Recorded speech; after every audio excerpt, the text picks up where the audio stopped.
What's going on, traders? I'm Antoine Farrar back with another trading video with Digital Goatz Academy.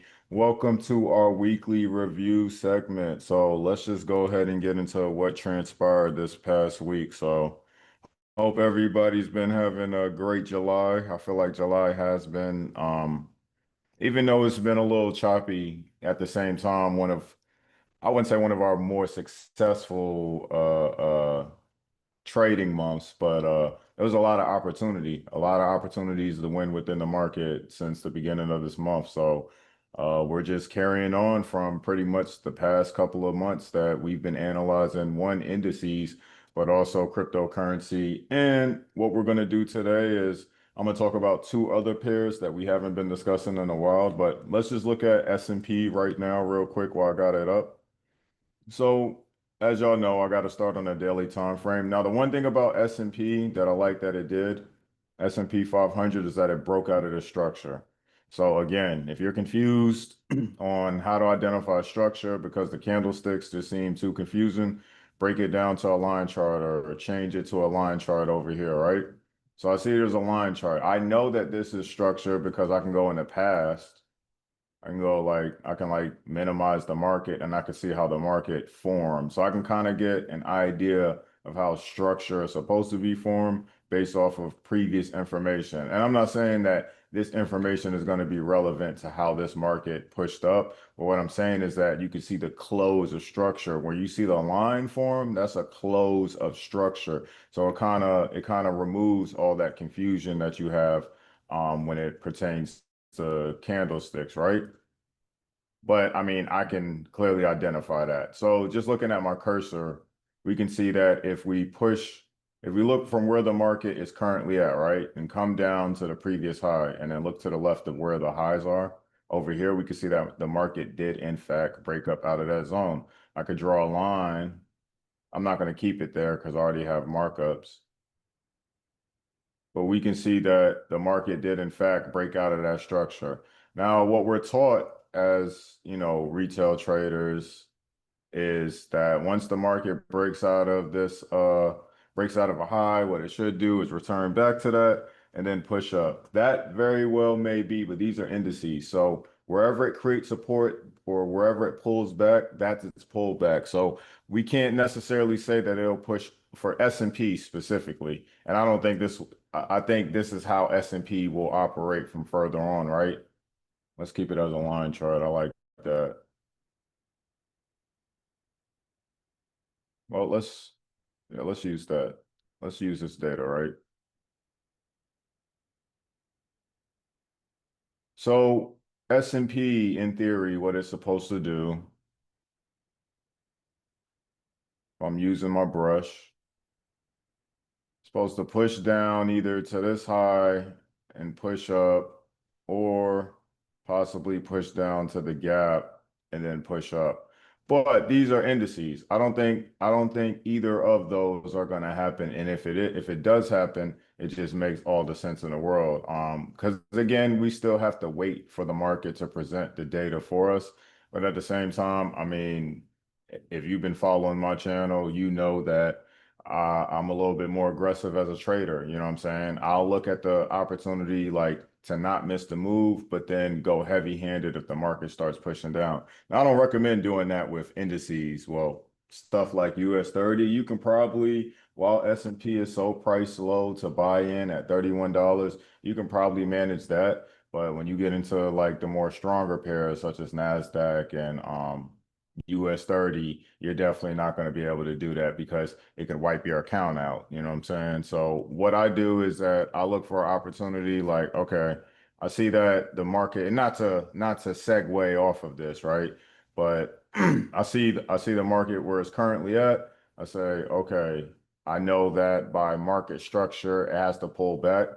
And that's whenever it wants to do that. Now, that's not all the time because again, these are indices. That's why I always emphasize going to Hakanashi to kind of see how the momentum is set so you don't get kind of confused by like the pullback or you're chasing, I wouldn't say you're chasing the pullback, but don't try to anticipate the pullback. That's something that I learned from my own experience, that you can't really anticipate the pullback. Wherever the pullback is, that's where it's at. So don't try to, yes, draw perimeters so you can say that if it returns there, great. I don't have to think too much about it. But wherever indices, like especially when they're trending, wherever they set their eyes on, you know what I'm saying? That's where they're moving from. You know what I'm saying? So when they pull back and it's a shallow pullback and it's not, well, I thought it was going to come back. It's whatever it wants to do. You know what I'm saying? So now that we're in the trending season, look for it to pull back versus like, I want to see it return here.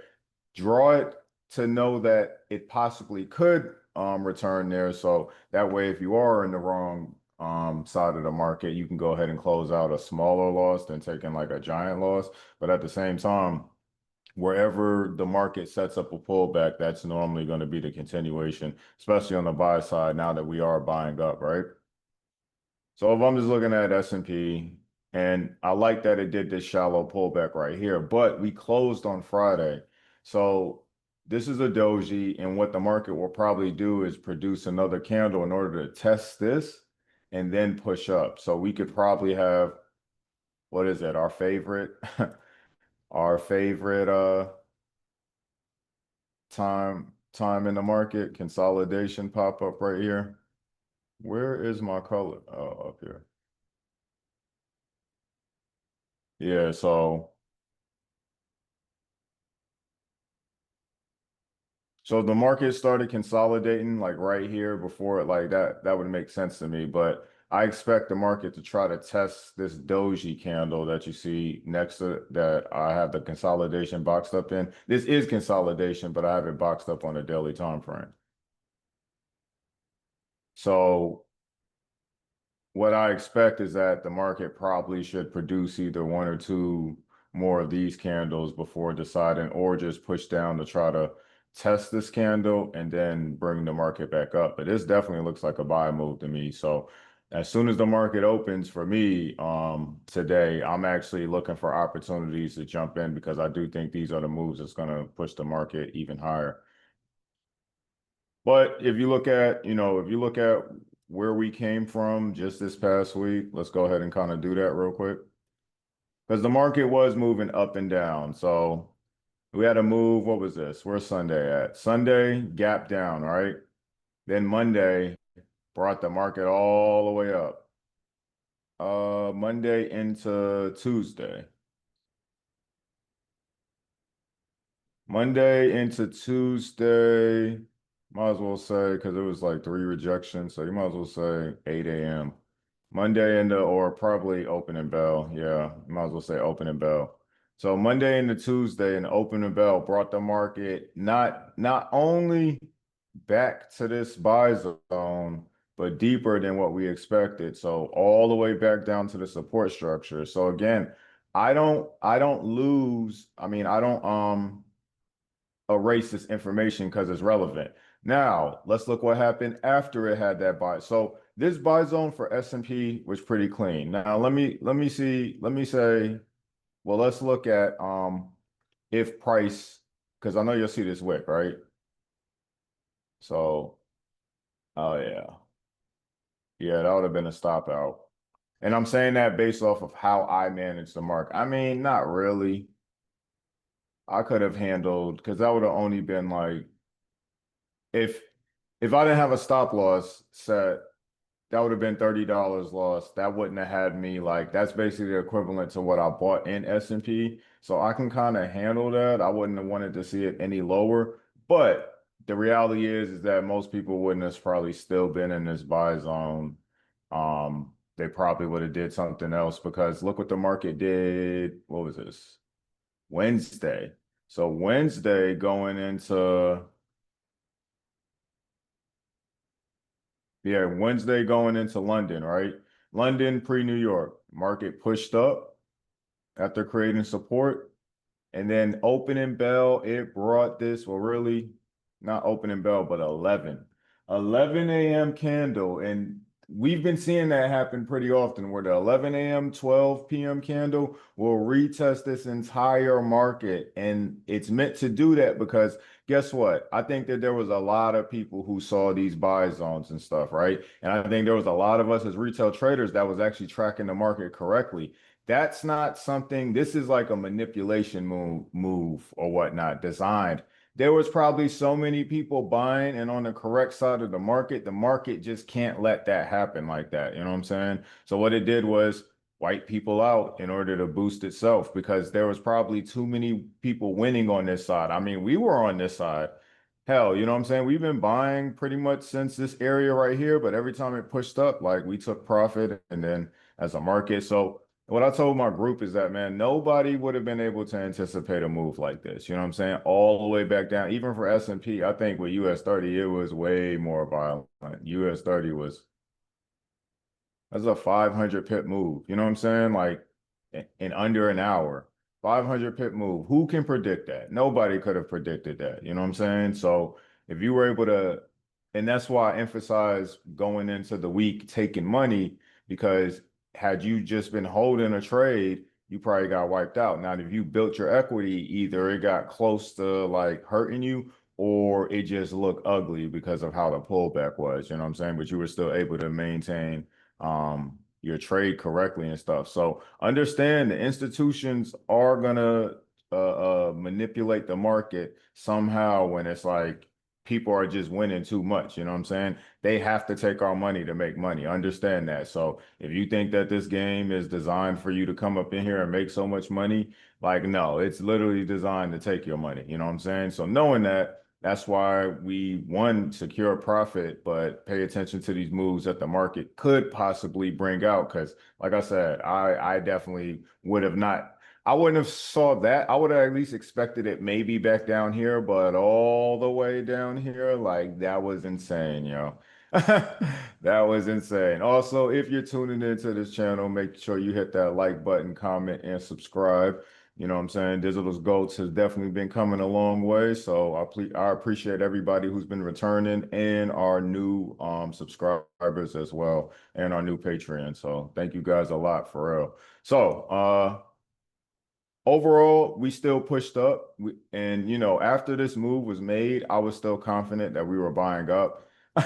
The old version of me would have been skeptical because of how aggressive that sell was. It was like, it would have made me change my analysis instead of sticking to like, we're buying. But again, I couldn't have anticipated this for, and maybe somebody did catch the sell move because of how, you know, depending on the style of trader you are, you may have been able to catch this move for 500 pips. So that's only $50 compared to, you know what I'm saying? Like, yeah, that's a cool move to make, but if somebody was still buying from this area, that wouldn't have been a bad, you know what I'm saying? So say you bought from there, you got lucky if you bought from there. So that would have been $39, almost $40. But if you'd have went,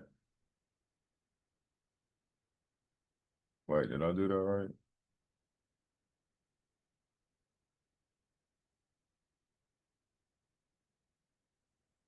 Oh, wow, yeah.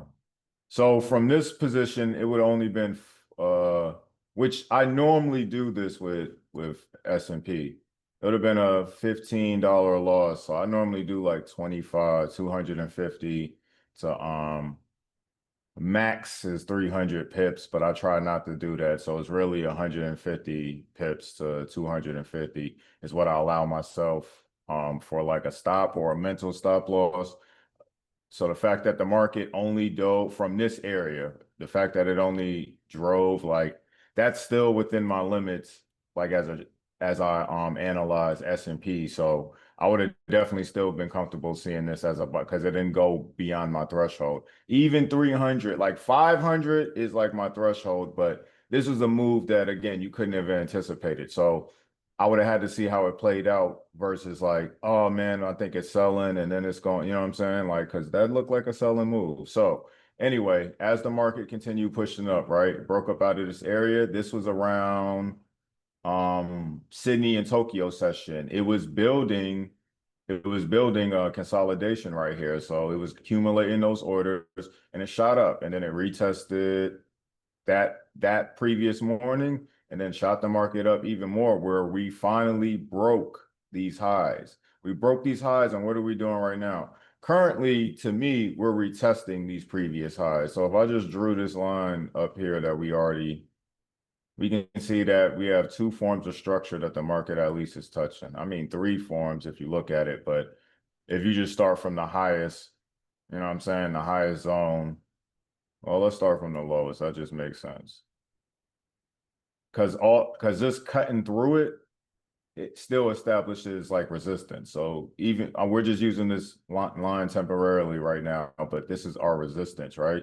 See, 1, 2, 3, broke through. This is still resistance until we break this next high. You know what I'm saying? And I mean, yeah, there'll still be resistance being made or whatnot, but what I'm saying is that now we'll start treating these highs as support, these previous highs up here. So I do think that however the market responds today, we could have a little bit more of a push down. So let's do this. Let's do this. Let's do our good old friend Fibonacci. Now, this isn't to take place of market forecast. This is just, us analyzing the market. There's a possibility that this area right here is a trap, the trap traders. Where am I trying to? Right here. So this area could be basically fool's gold is where it gives you that swing low. I mean, yeah, it gives you that swing low for based off of the previous structure. Market pops up a little and then drives the market down a little bit lower. One thing that I would like to see is that since we did break out of this consolidation that moves upward,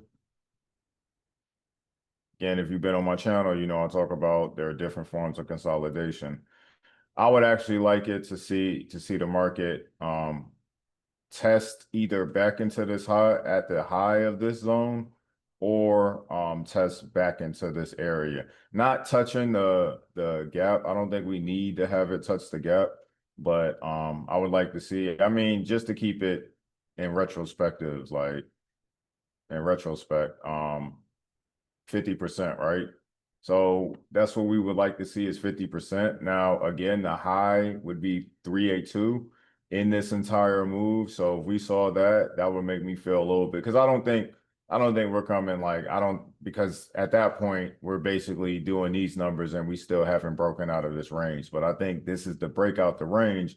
We just need to confirm it on this side in order to continue buying up. So really, if I'm looking at S&P, I'm thinking that and if it gaps down already to here, then we already know that we're buying. You know what I'm saying? Now, if it gaps down to 382, there's a possibility that it could still push down to 50%. You'll just have to gauge that on your own as a trader. You know what I'm saying? Sundays and Mondays are a little bit sticky. But we have had it to where we identify the Sunday candle and the market doesn't return to the Sunday candle until like another week or two. You know what I'm saying? So I think that this is the trap. In order to get people to buy up, it'll bring the market down. You'll think it's selling. So people will change their analysis by starting to sell here. It starts buying up from either 382 or 50%. So that's just my projection for based off of what we just had this past week.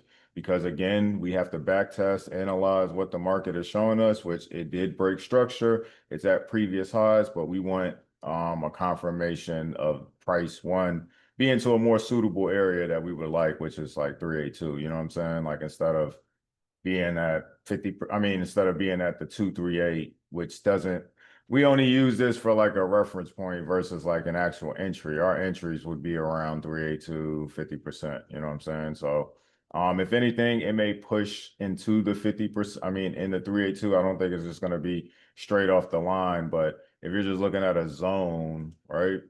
You're just looking at a zone where the market could possibly push back into.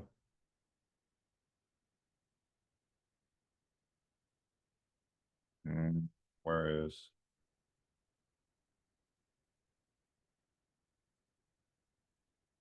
and we would know that that would be below, directly around or below the 382. So this would validate a buy. So I hope we get this. I do think that this is a trap. even though this still was a good buy opportunity, if you were all the way down here, because even if it pushed down, like that'll give you the opportunity to buy it back up. Well, we don't want to push those thresholds. So yeah, I think that this is a fake out in order to drive it to test this consolidation, as we know the market loves consolidate. I mean, indices love the return to consolidation and then buy back up from there. Let's look at US 30. So I just gave out some directional bias about US 30. I was saying the same thing, except that I was looking at it on a 4-hour time frame. Now, US 30, I don't think that this one is a trap, but what I do think is that US 30 is gonna test this 4-hour candle, this bullish 4-hour candle that closed on Friday. And I think that will possibly either gap down, which would be perfect, gap down, maybe even push a little bit lower than the structure of the market right here, of these lows, in order to make you believe what? That we're selling. Because again, we do have consolidation on this side right here. I can go ahead and annotate that.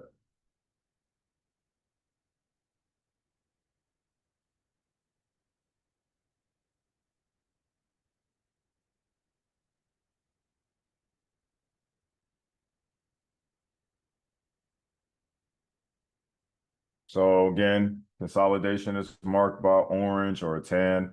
So we're here now, but at consolidation and another support structure that we previously had, and we're inside the gap of Sunday of last week's gap, which was Sunday. So this was where the market like broke down. It was like broken, but I think that's the left side. Like once I scale out, I think that that's the left side.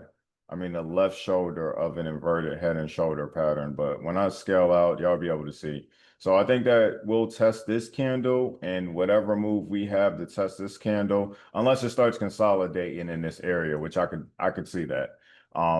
Test this candle and then push the market back up. So the only thing is like just be patient, knowing that it could be consolidating. So where we think that the market's taking off, it could just start consolidating here and then boost off from there. You know what I'm saying? Consolidation on top of consolidation. That's like we've seen that countless times. You know what I'm saying? But that's only because we're starting the week. I mean, this is going into Sunday. This was like if we were still at the beginning of, I mean, we were already into the week. You know what I'm saying? I would have felt different about it, but it's like Sunday. So I know that the market's not gonna, it has to filter in all that data. So it's not gonna be like trending unless it's continuing moves from Friday. So like I said, I want to see a test of this candle, possibly to the low, maybe even a little bit below. If it doesn't, cool. If it does, that's what we were looking for anyway. And then buy back up in this zone just to kind of keep it simple. Like I think that this area, anywhere in this area is a straight buy zone. I just want to be sure that we're not getting trapped and then the market wants to push a little bit down. Because I feel like this, again, with US 30, yeah, you see with this move, you wouldn't have been able to survive that. I mean, some people would have been able to, but that was a 475,000 pip move. Not 475. Yeah. No, 4,757 pip move. So that would have been almost $500 gone in like a blink. So I've been in like $600 drawdowns. I don't recommend them. You know what I'm saying? But at the same time, like for a different account, that if they were just trading on the 0.01, like say you had like a $3,000 account would have been like, damn, but it wouldn't have hurt them. $1,000, you'd have basically been down, as it costs to, you would basically been down 700. Because remember, it costs money to enter in these trades. So your margin is taken away from that. It doesn't take away from your balance, but it takes away from your margin. So when you enter in these trades, look at the price that they cost to enter. Don't just enter blindly because you're thinking that it's a 0.01 and you're factoring in to how the pip count moves. You know what I'm saying? That's different than buying into the trade. You know what I'm saying? So when you buy into the currency pair, you got to look at there's a price at the bottom, especially if you're on Trade Locker. You should be able to see it on MetaTrader 4 if y'all still trading on that. I don't trade on MetaTrader anymore. I trade on Trade Locker. So look at the price, and I know US 30 is like 230 something. So you're already, if you had a $500 account, right? And US 30, well, shit, if you had a $500 account, that shit was blown in, you probably owed a broker some money. But let's say you went and draw down $70. Like you got to factor that $70 into how much it costs to enter in that market. So let's just do a basic number, 220. That's what it costs to enter in US 30, right? I'm already down $70. So I'm technically down 290, which means I'm almost down $300 on a $500 account. You see what I'm saying? You're basically about to your margin is going to call you and basically push you out of that trade if the market decides to go lower or higher than what you've been looking at. So a move like this, like again, you couldn't have predicted this move. Now, trading with US 30 minis, I'm not talking about lot sizes. I'm talking about the actual currency pairs called US 30 mini and stuff. You could have been able to survive this, but you know, you would have had to start buying up aggressively up here. Now, the one thing is that I do want to put out about US 30, I mean, about the mini pairs for indices, is that they pull from your balance the higher you go on lot size. So don't be careful. Don't just be like, oh, well, because it only costs 85 cents to enter in US 30 mini and stuff, I can put a fucking standard. No, it's gonna eat whatever the cost is, it's gonna take that from your balance. It's not gonna hold it against your equity. It's gonna take it from your balance. Regular currency pairs don't take it from your balance. They hold it against your equity. So pay attention to stuff like that if you use that. I'll go into more description about that because I know a lot of traders out there are fearful of indices and they just trade regular forex pairs, but I believe that everybody can trade indices, especially getting comfortable with trading the mini versions and then graduating yourself into trading S&P, then maybe the Nasdaq, then US 30, right? So over here, like I said, this is what I told my community is that I believe that this could be an inverted head and shoulder. Again, I'm terrible at identifying these things, but we've been doing pretty good so far. Uh, we've been doing pretty good so far as like saying that it is this and then actually establishing, well, actually making money off of those results.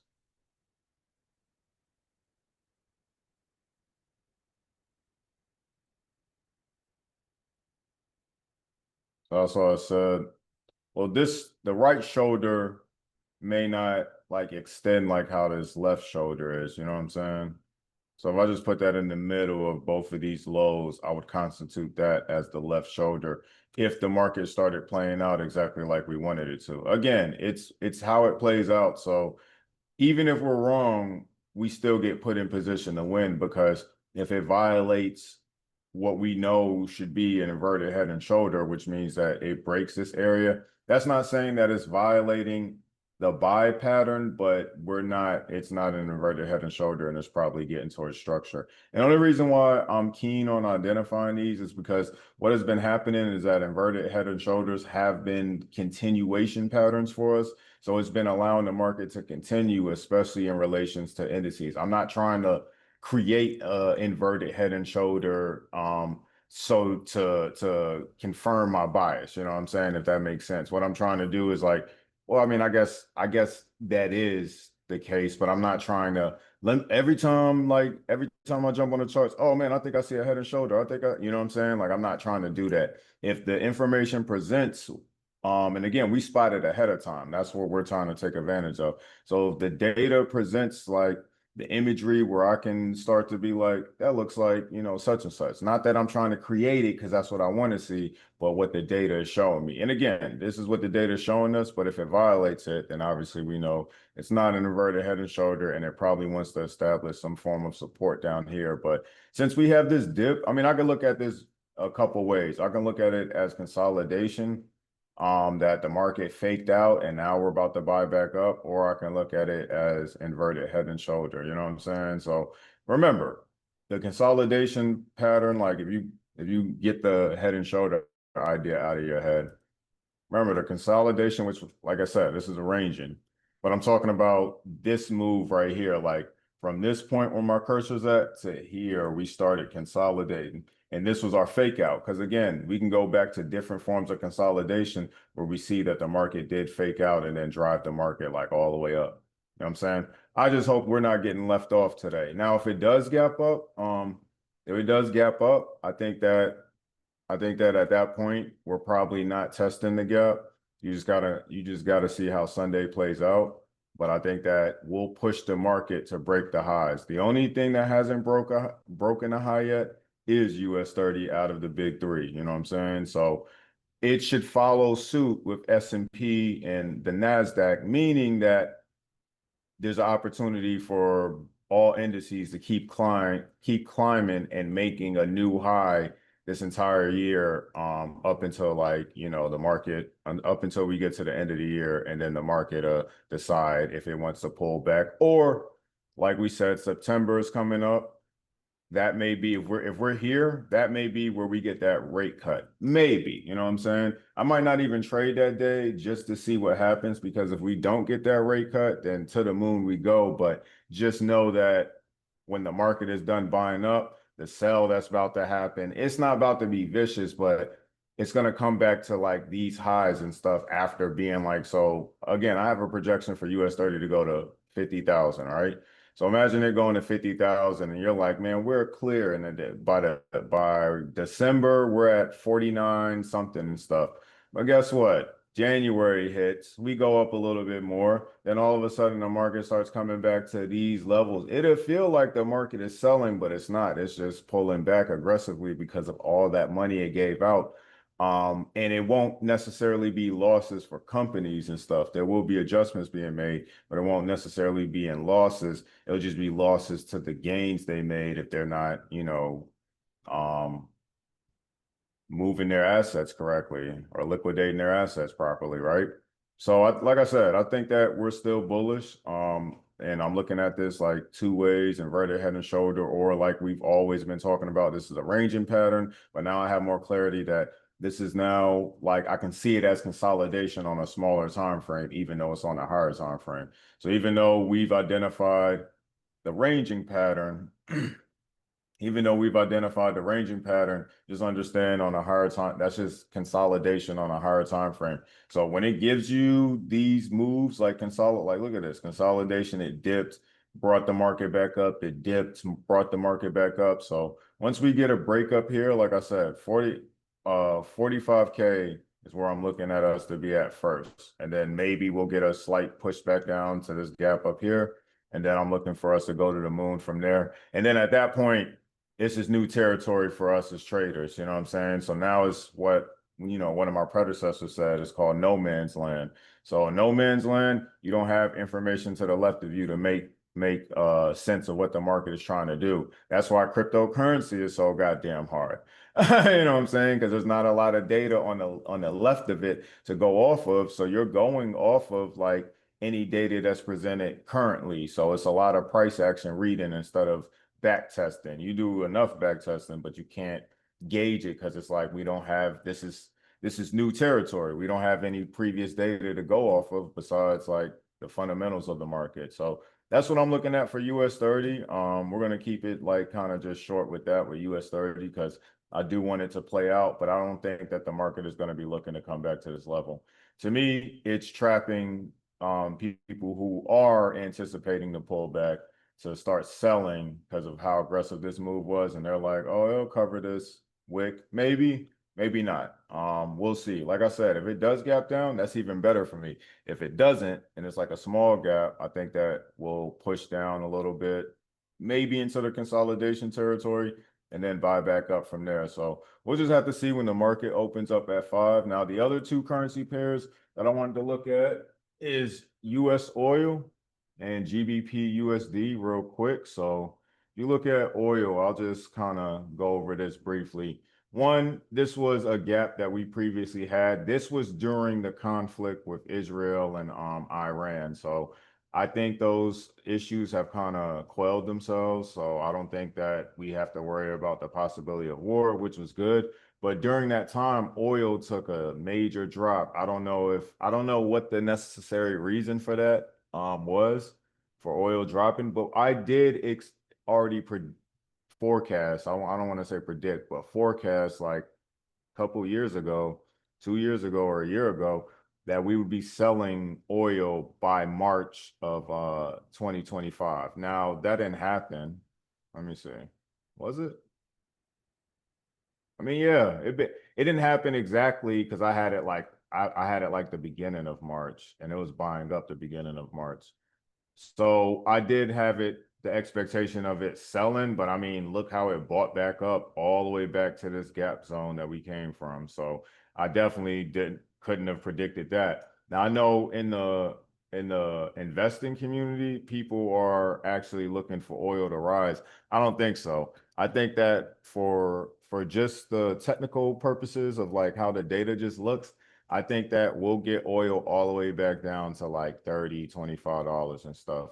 That'll kind of make sense. That was one of the promise, not oil coming down, but gas is reflected off of oil. So one of the promises that President Trump had was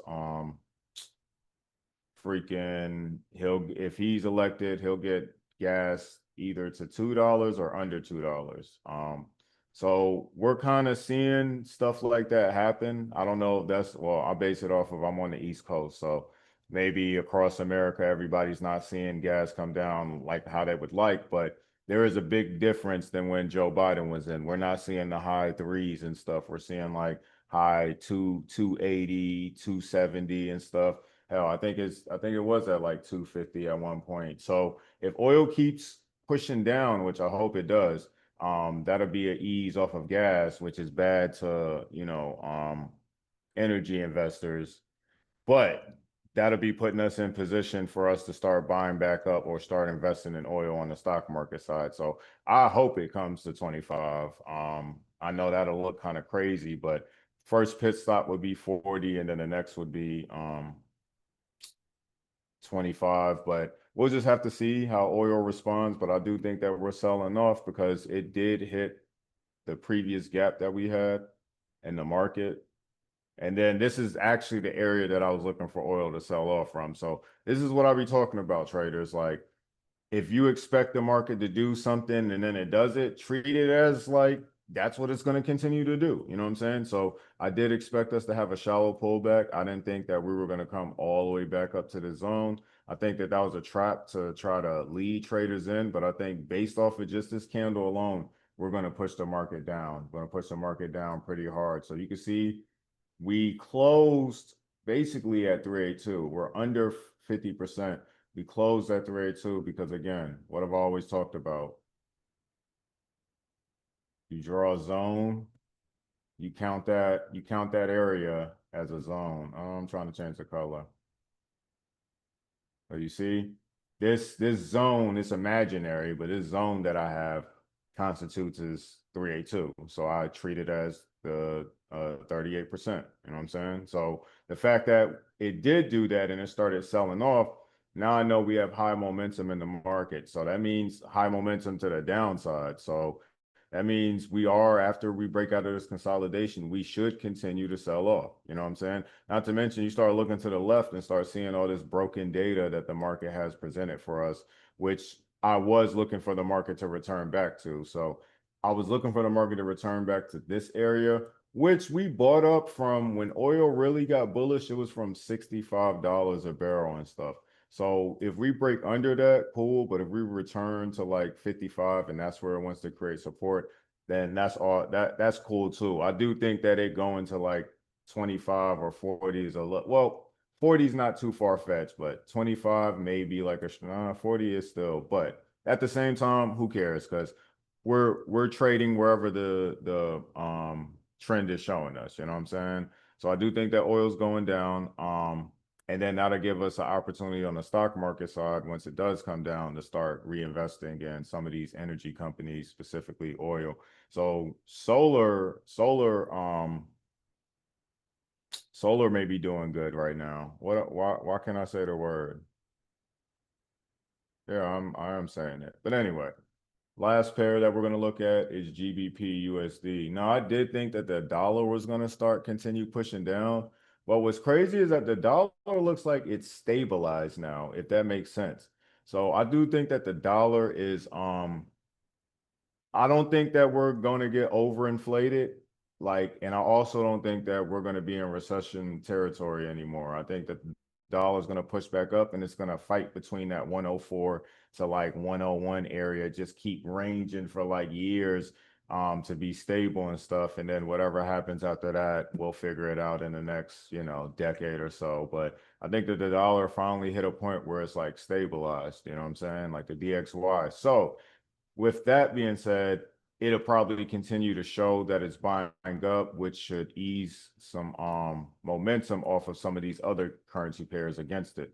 So GBP USD, I do think that it finally hit a high. Um, Me and one of my other traders, me and her have been basically tracking GU, and since this move happened, the market didn't return up here, but it did off of the daily candle last week. It did a shallow pullback, and then we had, once more data started pushing out, we had these other pullbacks that the market kept doing.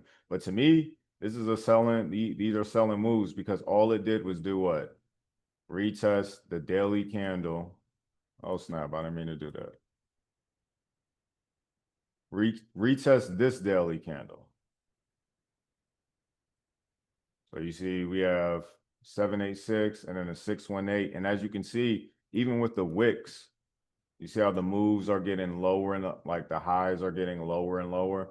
That's pretty much signifying that, yeah, we're going to sell off. This will probably consolidate, but after we get a breakout, that'll be your area. So really the patient move, if you're not already in, patient move would be like to wait for the market to break this structure or something like that, even if it's shallow. And what I mean is like, I know we'd be looking for those gargantuan moves to the downside and then but even if it's shallow, I would still take it because it could want to come back up here. So if it did a shallow move like that, I would take that profit, especially beginning of the week, because it may want to do this and then do that. You know what I'm saying? That makes sense. Which that's the target that we're looking for is 31,450. And then after that, we'll identify if that's trying to create some type of support or if it's going to break through this area. But we knew it was going to break through this. That's a selling pattern all day. It just has to consolidate and fight. And then, like I said, just like how I was expecting S&P to like position itself, well, at this point, we'll probably blow through all this because now that we, are breaking these lows, like the market will try to either establish support or start selling off. So I think that this is where GU and EU start now that they've gotten themselves out of like recessionary territory to start selling back off again because all these moves are just giant ass selling moves, like for real until we break structure, all these moves are giant ass selling moves. I don't even think that I see the possibility of this market coming all the way back down here and stuff. You know what I'm saying? So, the British pound, it ain't looking too bright.